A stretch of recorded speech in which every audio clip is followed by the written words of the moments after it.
ओम शांति।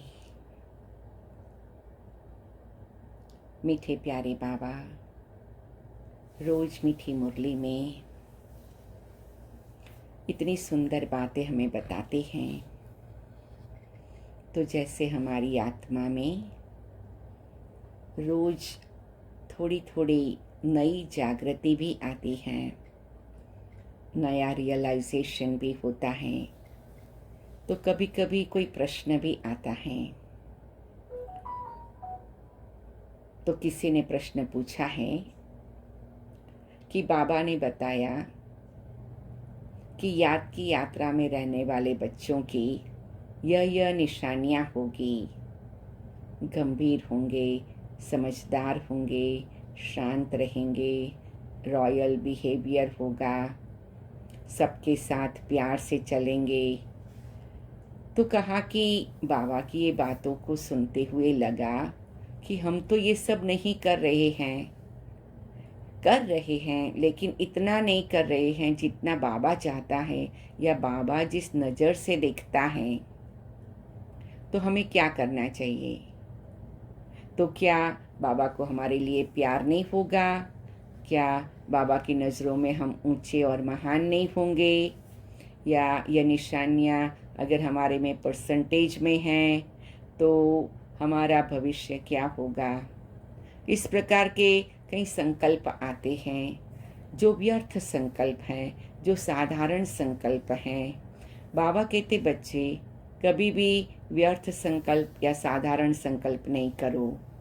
तो कई भाई बहनें प्रश्न पूछते हैं कि लेकिन ये निशानियाँ हमारे में नहीं हैं जो बाबा चाहते हैं, तो हम अपने को किस लेवल में देखें, हमारा आत्मसम्मान कैसे बना रहे कि हम भी बाबा के विशेष बच्चे हैं। वास्तव में उसका उत्तर यह है कि जब बाबा हमें कोई भी बात बताते हैं, उस दिन का हमें उसको होमवर्क समझना है। हमारी ये बहुत निराली यात्रा है, आंतरिक यात्रा है, आत्मशुद्धि की यात्रा है, चेतना की चमक को बढ़ाने की यात्रा है। तो इस यात्रा में हम द्वापर कलयुग के पुरानेपन के संस्कारों को लेकर आए हैं। तो हर चीज़ में थोड़ा टाइम लगता है। पहले तो कभी कभी बाबा जो कहता है वो बातें समझने में भी टाइम लगता है, फिर उसको स्वीकार करने में टाइम लगता है, फिर उसको परिवर्तन करने में अपना समय लगता है। लेकिन ये सभी यात्रा के एक एक पहलू जो हैं वो सभी महत्वपूर्ण हैं। धीरे धीरे समझना ये भी बहुत बड़ी उन्नति की निशानी है। अगर आज मैंने ये रियलाइज़ किया कि बाबा ने मुरली में ये कहा, लेकिन मेरे में तो ये गुण इतना नहीं है जितना चाहिए। जैसे आज बाबा ने कहा जो बच्चे याद की यात्रा में रहते हैं वो बहुत शांतचित्त होंगे, एक एग्जाम्पल है। अच्छा, लेकिन मैं अपने आप को देखती हूँ, सच्चाई से दिल के दर्पण में देखती हूँ, बाबा के सामने बैठकर देखती हूँ, तो मैं सोचती हूँ कि मैं इतना शांतचित्त तो नहीं हूँ। मैं सच्चाई से रियलाइज करती हूँ कि मेरे में अशांति है, मेरे में थोड़ा बहुत गुस्सा है, कभी कभी क्रोध आ जाता है। तो अब क्या करें? क्या बाबा की श्रीमत के प्रमाण चलना है? तो क्या करें? तो वास्तव में आज बाबा ने कहा, आज आपने रियलाइज किया, आज आपके दिल को ये बात छू गई। इसका अर्थ क्या हुआ कि आज का ये आपका होमवर्क हुआ। जिस दिन जो बात छू जाती है, मन को स्पर्श कर लेती है, वो दिन हमारा उस बात से पुरुषार्थ का या होमवर्क का शुरू होता है। तो आज तक हमने नहीं किया था, तो कम से कम एक वीक या एक मास का ये हिसाब हम निकाले, अर्थात अपना चार्ट देखे और बाबा के आगे रख देवे। जैसे मुझे होता है कि मैंने 3 दिन पहले किसी से बात किया तो मैंने बड़े आवाज़ में किया। मैं शांत चित्त से बात कर सकती थी, लेकिन उस समय पर कोई ऐसी पुराने संस्कार की इफ़ेक्ट आ गई तो मैंने ऐसी बात कर ली। तो उसको क्या करेंगे? उसको बाबा के आगे समर्पित करेंगे।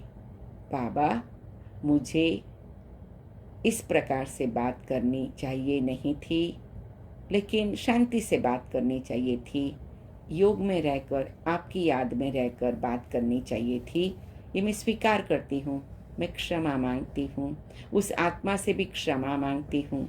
अगर पॉसिबल हो तो उस व्यक्ति से मिल कर के भी क्षमा मांग लेवे और बाबा को भी क्षमा लिख करके दे देवे। केवल आप एक वीक या एक मास का ज़्यादा से ज़्यादा अपना पुराने संस्कार का ये चार्ट देखें। शांत चित रहना ये मेरा दैवी संस्कार है, मेरा आत्मिक अलौकिक गुण है। गुस्सा करना ये देहाभिमान का प्रभाव है। तो मैंने उसको नोटिस किया, आज उससे मुझे वैराग्य आया, आज उससे मैं मुक्त होना चाहती हूँ। तो मैं बाबा को कम से कम एक वीक या ज़्यादा से ज़्यादा एक मास का चार्ट लिखूं कि मैंने एक मास में कितनी बार अभिमान के कारण अशांतिपूर्वक बात किया, क्रोध के आवेश में आकर या गुस्से के प्रभाव में आकर बात किया। भले मैं भी बहुत बड़े आवाज़ से बात नहीं किया, बहुत बड़ा गुस्सा नहीं किया, लेकिन रॉयल रूप नहीं था, शांत रूप नहीं था। तो बाबा के आगे समर्पित करें, लिख दे, बाबा एक मास में इतनी बार हुआ है। अगर आप एक मास का लिखेंगे तो आपका पूरे सारे जन्म का जीवन का उसमें आ जाएगा, पूरी जन्म पत्री बाबा के सामने खुल जाएगी और उसको सबको बाबा ठीक कर देगा। क्योंकि बाबा जानता है कि हम आए हैं द्वापर और कलयुग के देहाभिमान वाले प्रभाव में, इसीलिए उसका प्रभाव कम होने में टाइम लगता है। तो एक एक मास का चार्ट अगर हम बाबा को बताते हैं तो बाबा बाकी का ठीक कर देता है। क्योंकि बाबा कहते, बच्चे जब आप सच्चाई से बताते हो तो वो आपकी नम्रता है, वो आपका समर्पण भाव है, वो आपका बाबा के प्रति का प्यार है, वो आपका बाबा का गहरा निश्चय है। तो इसीलिए बाकी का काम बाबा कर देगा। एक कदम आपकी हिम्मत के, बाकी के सारे कदम बाबा की मदद के। तो हमें एक काम ये करना है कि बाबा को एक बता देना है, ताकि उस दिन से हमारे पुराने स्वभाव संस्कार का प्रभाव एकदम खत्म हो जाए। और आज से लेकर ये होमवर्क समझ कर करना है कि मैं हर काम शांति से करूं, हर बात शांति से करूं, हर बात में रॉयल रहने का प्रयत्न करूं। अब आज से हम ये होमवर्क करेंगे। हाँ, बीच में कभी कभी परीक्षा आ जाएगी, लेकिन न डरना है, न घबराना है, न मायूस होना है, न उदास होना है। बस चलते रहना है, चलते रहना है, चलते रहना है। ध्यान देते रहना है, बाबा को याद करते रहना है और अटेंशन से हम ऐसी बाबा की एनर्जी पाएंगे तो सब ठीक हो जाएगा। इस सिंपल विधि को अपनाएं और सब प्रकार की बाबा की सिद्धियों को हम प्राप्त करें, यही शुभ भावना है।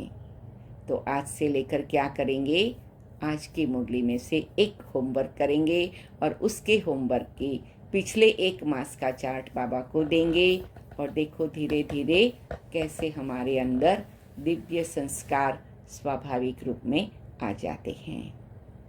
ओम शांति। कुछ क्षण साइलेंस में बैठते हैं,